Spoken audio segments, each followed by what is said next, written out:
ദിവസങ്ങളായി നമ്മുടെ ഫസ്റ്റ് എഫ്എമ്മിൽ നിന്നും ബ്രോഡ്കാസ്റ്റ് ചെയ്യുന്ന ദ എറ്റേണൽ ലവ് അഥവാ അനശ്വര പ്രണയം എന്ന പ്രോഗ്രാമിന് വളരെ ഗംഭീരമായ സ്വീകാര്യതയാണ് ശ്രോതാക്കളുടെ ഭാഗത്തു നിന്നും ഉണ്ടായിട്ടുള്ളത്. ഒരുപക്ഷെ ടോപ്പിക് പ്രണയത്തെക്കുറിച്ചായതുകൊണ്ടായിരിക്കാം. പ്രണയത്തെക്കുറിച്ച് സംസാരിക്കാനും കേൾക്കാനും ഇഷ്ടപ്പെടാത്ത ആരാണുള്ളത്? എന്തായാലും ദ എറ്റേണൽ ലവ് അഥവാ അനശ്വര പ്രണയം എന്ന പ്രോഗ്രാമിന്റെ അമരക്കാരനായ നിങ്ങളുടെ സ്വന്തം ആർ.ജെ. അനന്തു എന്നോടൊപ്പം ചേരുന്നുണ്ട്. ഞാനിതാ മൈക്ക് ആർ.ജെ. അനന്തുവിന് കൈമാറുന്നു. ഹായ് ഓൾ, ഞാൻ നിങ്ങളുടെ ആർ.ജെ. അനന്തു. നിങ്ങൾ കേട്ടുകൊണ്ടിരിക്കുന്നത് first F M 98.9 more energy more life.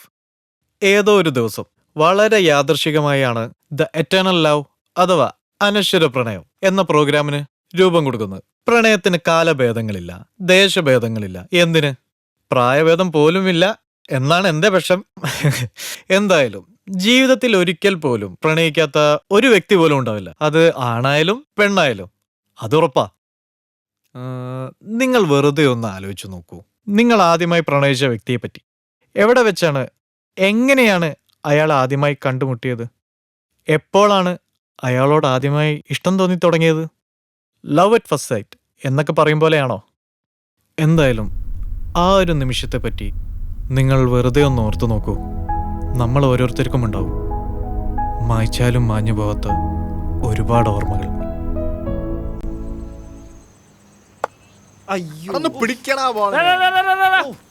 എന്ത് വെണ്ണയണ്ടാ നീ? അവിടെ വീശ്, അവിടെ വീശ്. ഇവിടെ ഇവിടെ ഇവിടെ. അവിടേക്ക്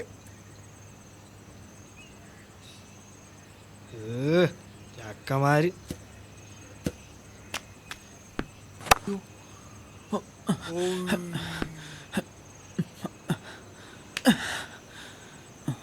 എവിടെ പോയി?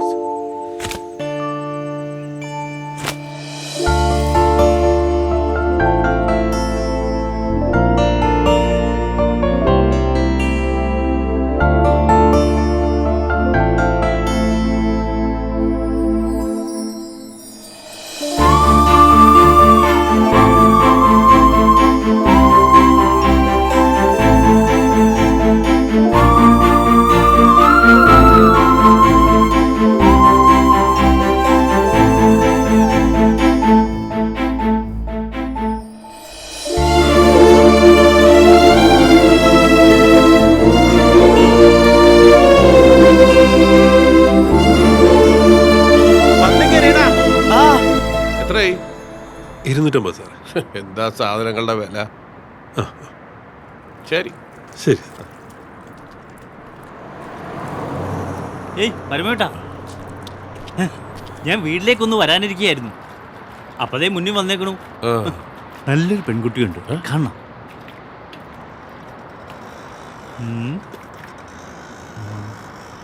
ഇതെങ്ങനെയുണ്ട്? കൊള്ളാം. നമുക്കൊന്ന് ആലോചിച്ചാലോ? അയ്യോ, എനിക്ക് പെണ്ണ് കെട്ടാൻ താല്പര്യമില്ല. ചേട്ടനല്ല, ആനന്ദിന്. അവന്റെ പ്രായത്തിന് ചേരുന്ന കുട്ടിയാണ്. നിങ്ങൾ സംസാരിക്കും. അവനോട് സംസാരിക്കുന്ന കാര്യങ്ങളെല്ലാം നിന്നോട് ഞാൻ പറഞ്ഞിട്ടുണ്ട്. ഞാനും അവന്റെ തള്ളയും ആവശ്യത്തിൽ കൂടുതൽ അവനോട് സംസാരിച്ചിട്ടുണ്ട്. ഒരു രക്ഷയുമില്ല. അവൻ പെണ്ണ് കെട്ടുന്നൊന്നും തോന്നുന്നില്ല. അല്ല, ഈ പറയുന്ന നിനക്ക് അവനോട് സംസാരിച്ചൂടെ? ഞാനോ സംസാരിക്കാഞ്ഞിട്ടാ? പല വഴിയും ഞാൻ നോക്കും. എന്നിട്ടെന്താ, അവനൊഴിഞ്ഞു മാറും. അപ്പൊ നമ്മള് തുല്യ ദുഃഖിതരാ. എന്നാലും ഒരു മര്യാദയൊക്കെ വേണ്ടേ? 42 വയസ്സായില്ലേ? ഈ നാട്ടിൽ ഏതെങ്കിലും ഒരുത്തനുണ്ടോ അവന്റെ പ്രായത്തിൽ പെണ്ണ് കെട്ടാൻ നടക്കണേ? എത്ര പേരുടെ കല്യാണം ഞാൻ നടത്തിയിട്ടുള്ളതാ. ആ ഒരു ബഹുമാനമെങ്കിലും അവൻ എന്നോട് കാണിക്കണ്ടേ? അല്ല, ഇതൊക്കെ നീ എന്തിനാ എന്നോട് പറയുന്നേ? നിങ്ങൾ അവന്റെ അച്ഛനായതുകൊണ്ട് എന്റെ വിഷമം ഞാൻ ആരോട് പറയും? ഒരു കാര്യം ചെയ്യും, ഒരു മൈക്ക് വെച്ച് അനൗൺസ് ചെയ്ത് നിനക്ക് വിഷമമാണെന്ന്. എടാ, ദൈവത്തെ ഓർത്ത് ഇതുപോലെ അവിടെ ഒരു പെണ്ണുണ്ട് ഇവിടെ ഒരു പെണ്ണുണ്ടെന്ന് പറഞ്ഞ് വരാതിരിക്കൂ. ആ പെൺകുട്ടികളൊക്കെ ആരെങ്കിലും കെട്ടി സുഖമായിട്ട് ജീവിക്കട്ടെന്ന്. മനുഷ്യനെ മെനക്കെടുത്ത് വേറെ പണി നോക്കടാ.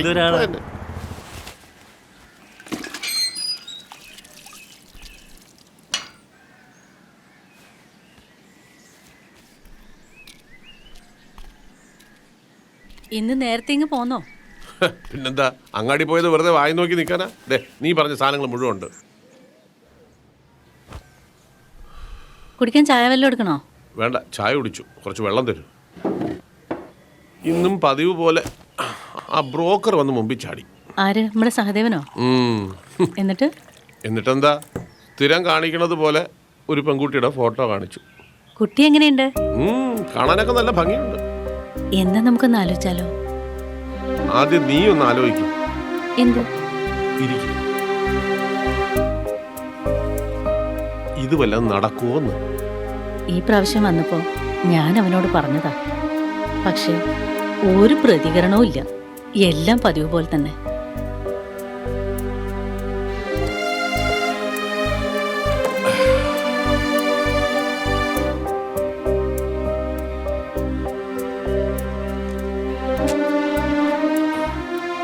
ഞാൻ ചിലപ്പോഴെങ്കിലും ഒന്ന് ആലോചിക്കാറുണ്ട്, നമുക്ക് ആണായിട്ടോ പെണ്ണായിട്ടോ ഒരു കുട്ടിയൂടെ ഉണ്ടായിരുന്നെങ്കിലെന്ന്. ഇതിപ്പോ ഒന്നേ ഉള്ളൂ, അത് ഈ പരുവത്തിലായി. എത്ര വർഷമായി നാടും വീടും വിട്ടിങ്ങനെ തെണ്ടി അടക്കുക. നേരെ ചൊവ്വേ ഒരു ജീവിതമുണ്ടോ? അതുമില്ല. എനിക്ക് തോന്നുന്നു പണ്ടത്തെ കാര്യങ്ങളൊന്നും അവന്റെ മനസ്സിൽ നിന്ന് പോയിട്ടില്ലെന്ന്. പണ്ടത്തെ എന്ത് കാര്യം? പണ്ടത്തെ കാര്യമൊക്കെ പണ്ട് തന്നെ കഴിഞ്ഞില്ലേ? അതൊക്കെ നോക്കി മനുഷ്യന് ജീവിക്കാൻ പറ്റുമോ? അതിലും വലിയ ദുരന്തങ്ങളൊക്കെ മനുഷ്യന് സംഭവിക്കുന്നില്ലേ? ഞാനിതൊക്കെ അവനോട് പറഞ്ഞിട്ടുള്ളതാ പലപ്പോഴായിട്ട്. മനസ്സിന്റെ അവസ്ഥകളല്ലേ, നമ്മൾ കാണാത്ത എന്തെങ്കിലും കാര്യങ്ങളുണ്ടാവും. ഇനിയിപ്പോ അതൊന്നും പറഞ്ഞിട്ട് യാതൊരു കാര്യവുമില്ല. അയാൾ അയാളുടെ ജീവിതം ജീവിക്കട്ടെ, നമുക്ക് നമ്മുടെ ജീവിതം ജീവിക്കാം. അല്ലാതെന്താ, പോകുന്നത്ര പോട്ടെ, അല്ലാതെ ഇപ്പൊ എന്ത് ചെയ്യാനാ? 34-ാമത്തെ സീനാണ് സാർ ഇത്.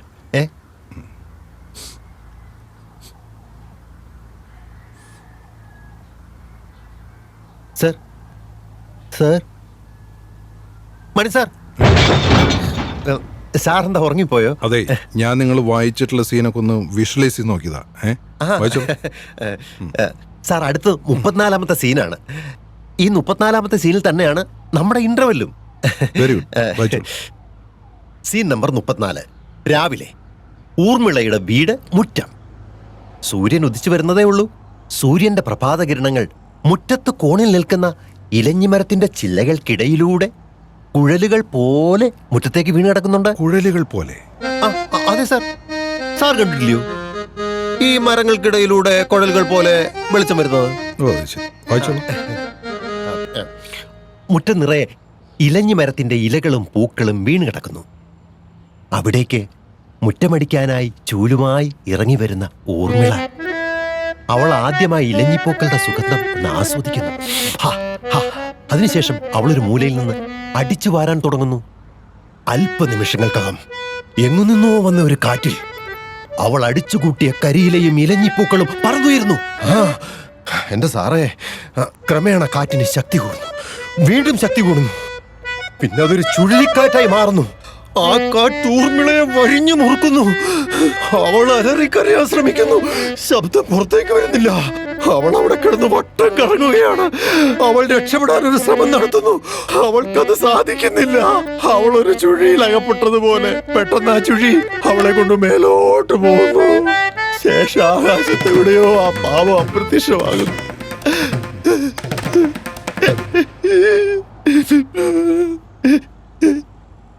സാറേ,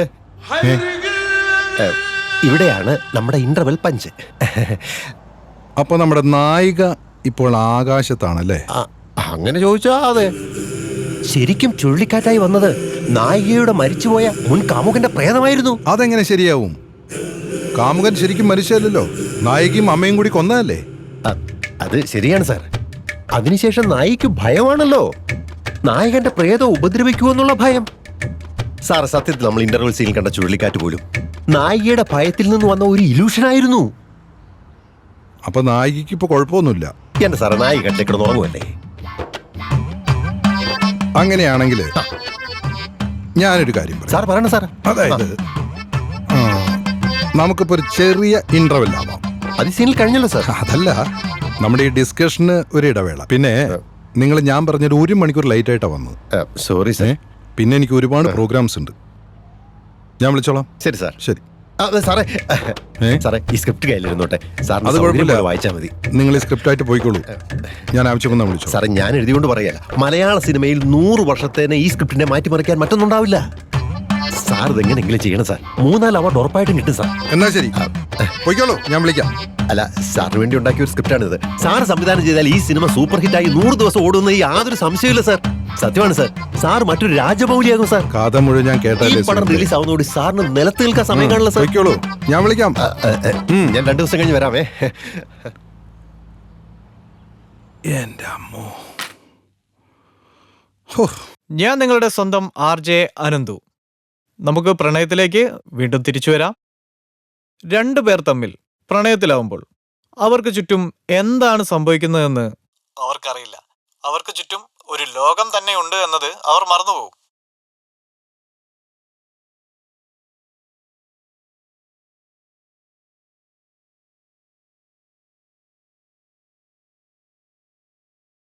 ഈയിടെയായി നിനക്ക് ചിന്ത കുറച്ച് കൂടുതലാണ്. ഞാൻ ഈ ഭൂമിയിൽ പെയ്യുന്ന മഴ മുഴുവനും അവർക്ക് വേണ്ടിയായിരിക്കും. മഞ്ഞുകാലം വരുന്നത് അവർക്ക് വേണ്ടിയായിരിക്കും. ലോകത്ത് വിരിയുന്ന എല്ലാ പൂക്കളുടെയും സുഗന്ധം അവർക്ക് ആസ്വദിക്കാൻ സാധിക്കുന്നു. എത്ര കാലം വേണമെങ്കിലും കണ്ണിൽ കണ്ണിൽ നോക്കി നിശ്ചലമായി അവർക്ക് ഇരിക്കാൻ സാധിക്കും. നിങ്ങൾ കേട്ടുകൊണ്ടിരിക്കുന്നത് 98.9 ഫസ്റ്റ് FM. നമുക്കിനി ഒരു ഗാനത്തിന് ശേഷം തിരിച്ചു വരാം. ഞാൻ ടൗണിലേക്കൊന്ന് ഇറങ്ങിയതാ. പെട്ടെന്നൊരു സ്പാർക്ക് കിട്ടി. ഞാനത് നീയായിട്ടൊന്ന് ഷെയർ ചെയ്യാമെന്ന് വിചാരിച്ചു വന്നതാ. അതെന്തത്? കഥ വല്ലതും കിട്ടിയോ? ഞാൻ സ്വയം എഴുതാമെന്ന് തീരുമാനിച്ചു. ഇത് നേരത്തെ ആകായിരുന്നില്ലേ? മതിയായിരുന്നു. പക്ഷെ എവിടെയോ ഒരു റൈറ്റേഴ്സ് ബ്ലോക്ക്. ഒരു ത്രെഡ് കിട്ടണ്ടേ? ഒന്നും ആയിട്ടില്ല. ഒരു ലവ് സ്റ്റോറിക്ക് പറ്റിയൊരു ത്രെഡ് വേണം. ഞാനൊരു കാര്യം ചോദിക്കട്ടെ. നിങ്ങളുടെ ഈ RJ ഇല്ലേ, എന്താ അവന്റെ പേര്? ആനന്ദ്. ആനന്ദ്. അവന്റെ അവസ്ഥ എന്താ? അത് ഞാൻ പറഞ്ഞിട്ടില്ലേ, ഇയാള് ബ്രില്യൻ്റ് ആയ കണ്ടന്റ് ക്രിയേറ്റർ ആണ്. അയാൾ വന്നതിന് ശേഷം നമ്മുടെ FM തന്നെ മാറിപ്പോയി. അതെനിക്കറിയാം. അതല്ല ചോദിച്ചത്. അയാളുടെ ഒരു ബാക്ക്ഗ്രൗണ്ട്. അതിനെപ്പറ്റി എനിക്ക് വലിയ ധാരണയില്ല. അയാളിപ്പോ ഇവിടെ വന്നിട്ട് അധികം ആയിട്ടില്ലല്ലോ. എന്താ ചോദിക്കാൻ കാരണം? അയാൾക്ക് എവിടെയോ തകർന്നു പോയ ഒരു പ്രണയമുണ്ട്. അതെങ്ങനെ മനസ്സിലായി? എൻ്റെ ഒരു ഊഹം മാത്രമാണ്. അയാളുടെ പ്രോഗ്രാംസ് ഞാൻ ഇടയ്ക്ക് ശ്രദ്ധിക്കാറുണ്ട്. അയാളുടെ വാക്കുകൾ, സെന്റൻസുകൾ, അതിൻ്റെ ഒരു ഡെപ്ത്, അതിൻ്റെ ഒരു ഫീൽ, അതിൻ്റെ മോഡുലേഷൻസ് എല്ലാം മനസ്സിൻ്റെ അടിത്തട്ടിൽ നിന്നും വരുന്നതാണ്. തീക്ഷ്ണമായ അനുഭവമുള്ള ഒരാൾക്ക് മാത്രമേ ഇങ്ങനെയൊക്കെ സംസാരിക്കാൻ പറ്റൂ. കാരണം വാക്കുകൾക്ക് രൂപം കൊടുക്കുന്നത് അനുഭവങ്ങളാണ്. Something is there. പിന്നെ അയാളുടെ ബാക്ക്ഗ്രൗണ്ട് അറിയാൻ പറ്റുമെന്ന് നീ ഒന്ന് ട്രൈ ചെയ്ത് നോക്ക്. ഞാനും ആനന്ദും തമ്മിൽ പ്രൊഫഷണൽ അറ്റാച്ച്മെന്റ് മാത്രമേ ഉള്ളൂ. ഞാൻ MD, അവൻ RJ. അമൃത അയാളായിട്ട് നല്ല റിലേഷൻഷിപ്പില്ല. അമൃത വിചാരിച്ചാൽ ചിലപ്പോൾ നടക്കും.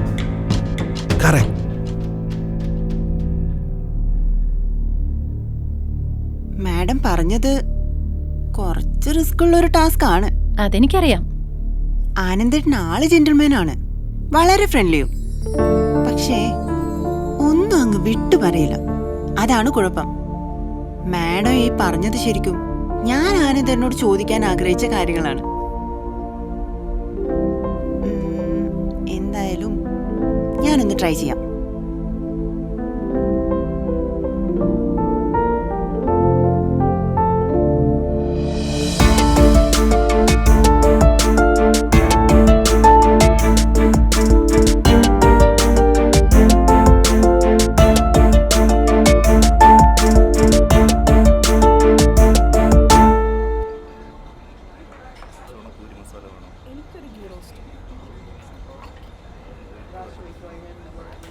എന്നിങ്ങനെ നോക്കണേ, ആദ്യമായിട്ട് കാണാ? എത്ര കണ്ടാലും മതിയാവില്ല. അതാ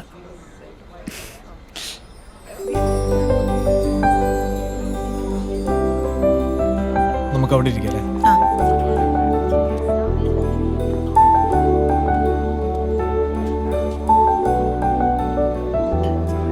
അതെ, മാഡം പറഞ്ഞത് മറക്കണ്ട കേട്ടോ. അടുത്ത ആഴ്ചത്തേക്ക് 2 പ്രോഗ്രാം റെഡിയാക്കണ്ടേ? നമുക്ക് നോക്കാം. വെറുതെ നോക്കാന്ന് പറഞ്ഞാ പോരാ, സീരിയസ് ആയി എടുക്കണം. ഞാനും ആലോചിക്കാം. നീ ഇപ്പോഴേ BP കയറ്റണ്ട, അത് അതിന്റെ വഴിക്ക് നടന്നോളൂ. നമസ്കാരം സാർ. നമസ്കാരം. കോഫി പോരെ? അത് മതി. 2 നെസ്കഫേ. കഴിക്കാൻ എന്തെങ്കിലും? ഒന്നും വേണ്ട.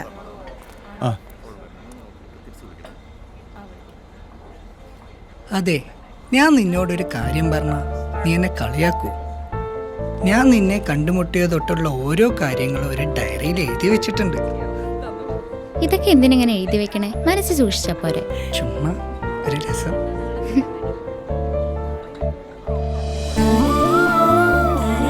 ഞാനും നീയും കല്യാണമൊക്കെ കഴിച്ചു, നമുക്ക് കുട്ടികളൊക്കെ ആയി. പിന്നീട് നമുക്ക് ഒരുപാട് പ്രായമൊക്കെ ആവുമ്പോൾ അപ്പ ചുമ്മാ എടുത്തിരുന്ന് വായിക്കാലോ.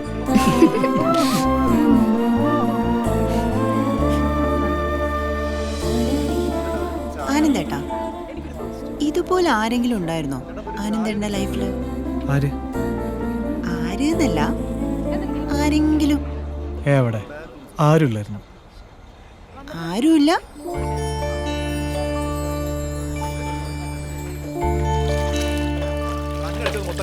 പിന്നെ നിന്റെ ബോൾ മൊത്തം 6 അടിച്ചത്. ആ നീ ഒന്നും പറയണ്ട, നീ കാരണം തോറ്റത്. ഓ, നീ സച്ചിന്റെ ഓട്ടനല്ലേ? പോളിങ് 12 അവന്മാരൊരു ന്യായം.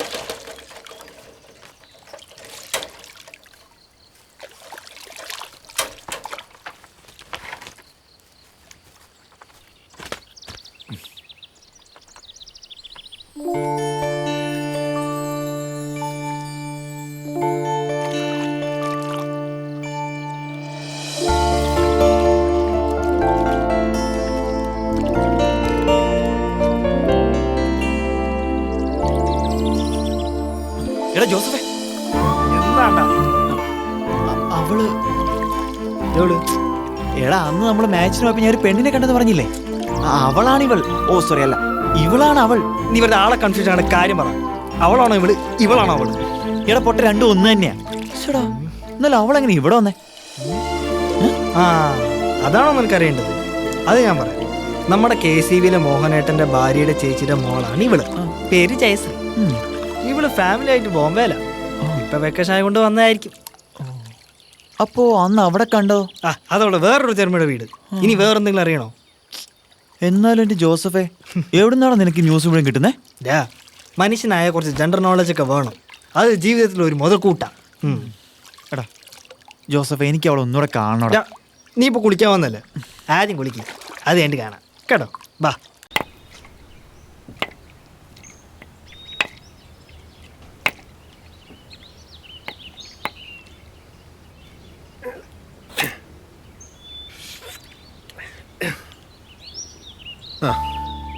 ഇത് പിടിച്ചോ.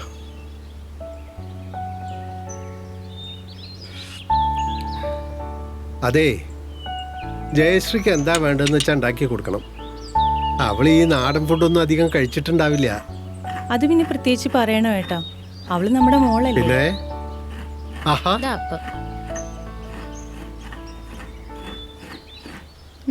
ചെറിയച്ച, ഇനി ടൗണിൽ പോകുമ്പോ എന്നോടൊന്ന് പറയണം കേട്ടോ. എന്തിനാ മോളെ? എനിക്കൊരു ധാവണി എടുക്കാനാ. അതിനെന്താ, എടുക്കാലോ. പൈസ ഒക്കെ എൻ്റെ കയ്യിലുണ്ട്. അമ്മ പോയപ്പോ കുറച്ച് പൈസ എൻ്റെ തന്നിട്ടുണ്ട്. എനിക്കെന്തെങ്കിലും ആവശ്യം വന്നാൽ എടുക്കാനാ. എടുക്കാലോ. അല്ല, നിന്റെ കാതിനെന്താ പറ്റിയത്? വല്ലാതെ തുടുത്തിട്ടുണ്ടല്ലോ. എന്നോട് ആരെങ്കിലും പൈസ ചോദിച്ചോ? മേലാൽ ഇങ്ങനെയൊന്നും പറഞ്ഞു പോകരുത് കേട്ടോ. ഇനി പറയില്ല. സന്തോഷായില്ലേ? കിട്ടണതൊക്കെ കിട്ടിയില്ലേ? അച്ഛന് ഇഷ്ടമല്ലാത്ത എന്തെങ്കിലും പറഞ്ഞാ അച്ഛൻ തരണ ഏറ്റവും വലിയ ശിക്ഷ ഇത്. ഈ ചെവിക്ക് പിടുത്തം എനിക്കും അമ്മയ്ക്കും ഇടയ്ക്കിടയ്ക്ക് കിട്ടാറുണ്ട്. വനജേ, ജയശ്രീ പറഞ്ഞത് കേട്ടില്ലേ? നാളെയോ മറ്റന്നാളോ നമുക്ക് ടൗൺ വരെ ഒന്ന് പോകണം. ജയശ്രീക്ക് ഒരു ധാവണി വാങ്ങിക്കണം. ധാവണി മാത്രാക്കണ എന്തിനാ? അവൾക്ക് ആവശ്യമുള്ള വേറെ എന്തെങ്കിലും വാങ്ങിക്കോട്ടെ. അപ്പൊ എനിക്കൊന്നുമില്ലേ? എന്റെ പൊന്നേ, നിനക്ക് എന്താ വേണ്ടിച്ചാ പറഞ്ഞാ മതി. അല്ലെങ്കിൽ നീ ഇവിടെ ഭൂകമ്പം ഉണ്ടാക്കില്ലേ?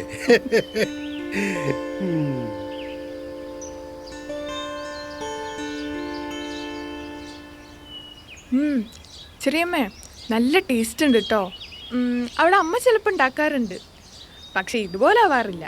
ഓ, അത് ചിലപ്പോ നല്ല സാധനങ്ങളും കിട്ടുന്നുണ്ടാവില്ല, അതുകൊണ്ടായിരിക്കും. ചേച്ചി ഏട്ടനും കൂടെ നിന്നെ കൊണ്ടാക്കാൻ വന്നിട്ട് 2 ദിവസം പോലും നിന്നില്ല. അതാ സങ്കടം. എത്ര വർഷം കൂടിയിട്ടാ ഒന്ന് വന്നത്? അമ്മയുടെ അച്ഛൻ്റെയും കാര്യമൊന്നും പറയാതിരിക്കുന്നതാ ഭേദം. രണ്ടാൾക്കും നല്ല പ്രഷറുള്ള ജോലിയാ. അപ്പം അതിൻ്റെതായ ബുദ്ധിമുട്ടുകളും ഉണ്ട്. ഇടയ്ക്കെല്ലാം പറയും നാട്ടിൽ പോയി കുറച്ച് ദിവസം നിൽക്കണമെന്ന്. പക്ഷെ രണ്ടാൾക്കും ഒരുമിച്ച് പറ്റില്ല, അല്ലെങ്കിൽ എന്തെങ്കിലും പ്രശ്നം വരും. ആ ചേച്ചി വിളിക്കുമ്പോ പറയാറുണ്ട്. എന്തായാലും നീ ഇവിടെ ഉണ്ടല്ലോ, അതാ വലിയൊരു സന്തോഷം. അയ്യോ, തുണി എടുക്കാൻ മറന്നുപോയി.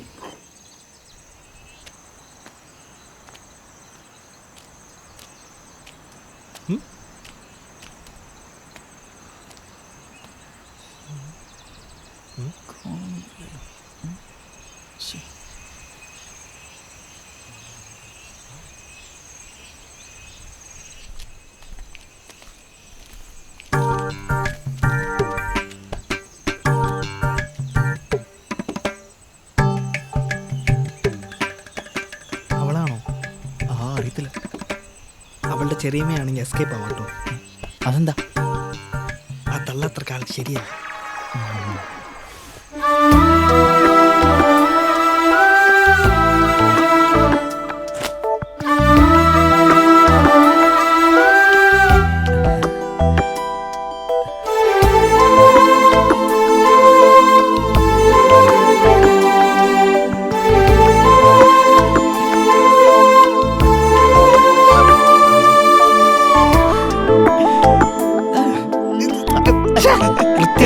എന്താണത്? അവന്റെ മോന്ത കണ്ടില്ലേ, 100 വാട്ട് ബൾബ് കത്തിച്ച പോലെ. എന്താടാ നിനക്കും വേണം? എന്ത് അയ്യേ പോടാ പട്ടി. ഹർഷൻ അവിടെ?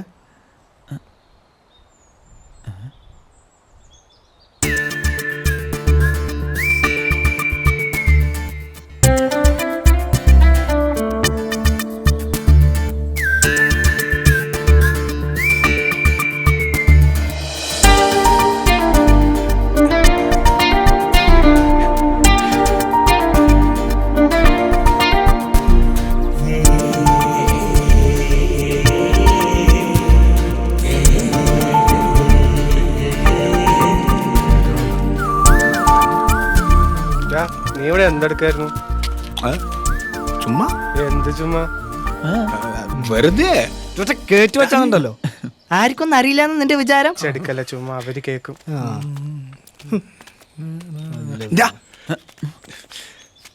നീ അവളെ കണ്ടോ?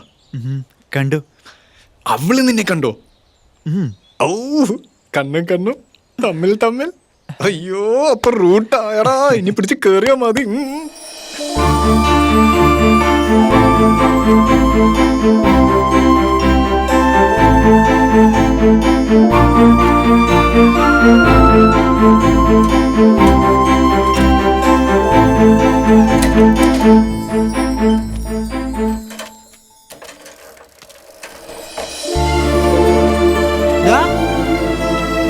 ജോട്ടാ, അവനോടിപ്പോ ഒന്നും പറഞ്ഞു കാര്യമില്ലടാ. അവനിപ്പോ ആരില്ല. താഴെ ഇറങ്ങട്ടെ, നമുക്ക് പോവാം. അതെ, സാറിന്റെ നിലവിലുള്ള കൂട്ടുകെട്ടുകളൊന്നും അത്ര ശരിയല്ല. നാട്ടില് നല്ല അഭിപ്രായമാണ്. എടാ, വെക്കേഷൻ കഴിയാറായി. അടുത്തത് ഡിഗ്രി സെക്കൻഡ് ഇയർ, അത് കഴിഞ്ഞാൽ തേർഡ് ഇയർ. വെറുതെ കോളേജിൽ അങ്ങോട്ടും ഇങ്ങോട്ടും പോയി വന്നാൽ മാത്രം പോരാ. നല്ല 1-ാം തരം സ്കോർ വാങ്ങിച്ച് പാസ്സായില്ലെങ്കിൽ ഉണ്ടല്ലോ, PGക്ക് അഡ്മിഷൻ കിട്ടില്ല. ഒരു PG കൂടെ ഉണ്ടെങ്കിലേ നല്ല ഒരു ജോലി കിട്ടൂ. ഞാൻ പഠിക്കുന്നൊക്കെ ഉണ്ട്. പഠിക്കണുണ്ട്. അല്ല, പഠിക്കണമല്ലോ, അതിനാണല്ലോ കോളേജിൽ പോണത്. പക്ഷേ ഈയിടെയായിട്ട് അലമ്പ് കുറച്ച് കൂടിയിട്ടുണ്ടോ എന്നൊരു സംശയം. അല്ല, സംശയമല്ല, കൂടിയിട്ടുണ്ട്. സൗഹൃദങ്ങൾ വേണ്ട, കളി വേണ്ട, ചിരി വേണ്ട എന്നൊന്നും ഞാൻ പറയില്ല. പക്ഷേ അതിൻ്റെയൊക്കെ റൂട്ട് നന്നായിരിക്കണം. ഒന്നും ഒരു പരിധി വിട്ട് പോകാൻ പാടില്ല. സ്വന്തം മാതാപിതാക്കൾക്ക് ഒറ്റ മോനാണെന്നുള്ള ഒരു ചിന്ത അത് എപ്പോഴും വേണം. അതുകൊണ്ട് കോളേജ് തുറന്നു കഴിഞ്ഞാൽ എല്ലാത്തിനും ഒരു അടുക്കും ചിട്ടയും വേണം. ചുമ്മാ അതിലെ ഇതിലെയുള്ള നടത്തം, തോന്നുമ്പോൾ വന്ന് വീട്ടിൽ കയറുക, ആ പരിപാടി എല്ലാം നിർത്തിക്കോ. മനസ്സിലായോ? ഞാൻ പറഞ്ഞത് ശരിയല്ലേ? ആദ്യം പഠനം, അതിനുശേഷം മതി ബാക്കി കാര്യങ്ങൾ.